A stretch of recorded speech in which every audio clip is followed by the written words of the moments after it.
Hello everyone, সবাই কেমন আছেন? আশা করি ভালো আছেন। আমি সায়মা, আমার চ্যানেল মাই হবি প্রজেক্ট থেকে আজকে শেয়ার করব এই কালামকারী থ্রি পিসটি দিয়ে কীভাবে সুন্দর একটা জামা বানানো যায়। আর স্ক্রিনে আমি ছবি দিয়েছি, এরকম একটা ড্রেস বানাবো। ঠিক আছে, তো এটা দিয়ে আমি একটা গোল জামা বানাবো এবং সাথে একটা প্লাজো বানাবো। আর এই যে দেখুন, সাথে একটা সুন্দর ওড়না ছিল অনেক বড়। কালামকারী থ্রি পিসের কাপড়গুলো কিন্তু অনেক বেশি পরিমাণে দেওয়া থাকে, যে কারণে আমার সালোয়ারের কাপড়টা কিন্তু অনেক বড়, মানে বেশি ছিল, এবং জামার কাপড়টাও কিন্তু বেশি ছিল।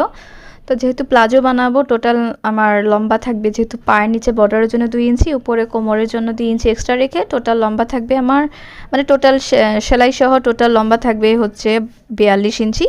তো সেটাকে 2 ইঞ্চি 2 ইঞ্চি করে সেলাই করার পর 38 ইঞ্চি লম্বা থাকবে প্লাজো। তো প্লাজোতে এত লম্বা পড়ে না, তো 38 ইঞ্চি হলেই চলবে।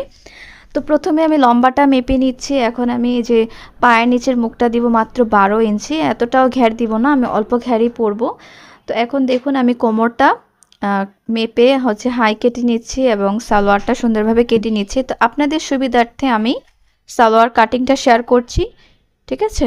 দেখুন, আর এখানে কিন্তু এক্সট্রা ছিল, আপনাদের বলেছি 2 ইঞ্চি এক্সট্রা, সেই এক্সট্রা কাপড়টা কেটে আমি ফেলে দিব।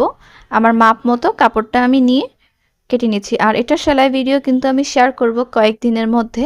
আসলে আপনারা জানেন যে আমার ফেসবুক পেজে একটু সমস্যা চলছে, যে কারণে আমার আইডিটা এখন বন্ধ করে দিয়েছে ফেসবুক থেকে। তো যে কারণে ফেসবুকের ভিডিওটা আপনারা দেখতে পারছেন না। আপনারা কিন্তু ইউটিউব চ্যানেল এবং টিকটক থেকে বা ইনস্টাগ্রাম থেকে আমার এই ভিডিওগুলো দেখতে পারেন। তো এই যে জামাটা এখন কাটিং করব, জামার সাইডে কিন্তু অনেক লম্বা পাড় ছিল, এই পাড়টা আমি জামার মধ্যে লাগাবো।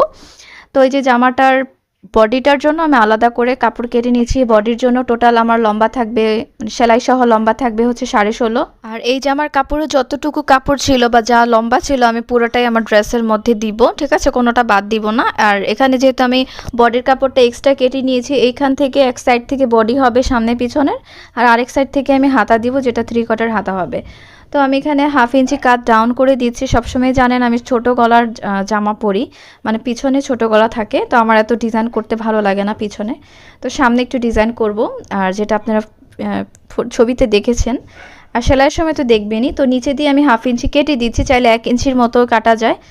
তো 1 ইঞ্চির মতোই কেটে দিয়েছি, ঠিক আছে? তো আমি এখানে 3.5 ইঞ্চি পরিমাণ টিকিন দিয়ে দিব, আর মাঝখানে একটা চিহ্ন দিয়েছি। আর হাতা তো কাত আমি 1/2 ইঞ্চি ডাউন করেছি। তো এই যে মোহরা দিয়েছি 6.5 লম্বা নিয়ে আমি একটু রাউন্ড করে দিয়েছি। আর যাতে 9 ইঞ্চির মতো থাকে, 8.5 বা 9 ইঞ্চির মতো যদি মোহরার মাপটা থাকে, তাহলে হাতাটা সুন্দরভাবে পরানো যায়। দেখুন, এখন আমি নিচের যে কলি, সেই কলিটা কেটে নেব। এটা আমি 6 সেট কেটে নেব, যেমনটা পেটিকোটের জন্য কাটিং করতে হয়।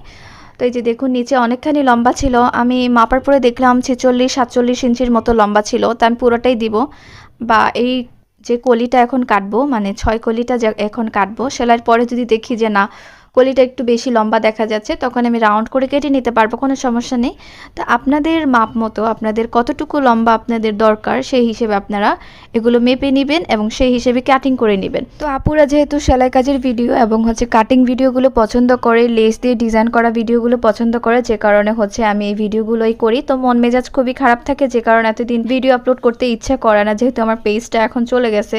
তো পেজটা যখন আবার চলে আসবে, তখন কিন্তু আমার এই ভিডিওগুলো আমার পেজে আপনারা দেখতে পারবেন, এবং আমি তখন নোটিফিকেশন সবাইকে দিয়ে দিব। তো সবাই দোয়া করবেন যেন আমার পেজটা ফিরে আসে, ঠিক আছে? একটার পর একটা সমস্যা লেগেই আছে আমার পিছনে। তো এভাবে আমি কাটিং করে নিলাম, পরে হচ্ছে সেলাই ভিডিও শেয়ার করবো। সবাই ভালো থাকবেন, আল্লাহ।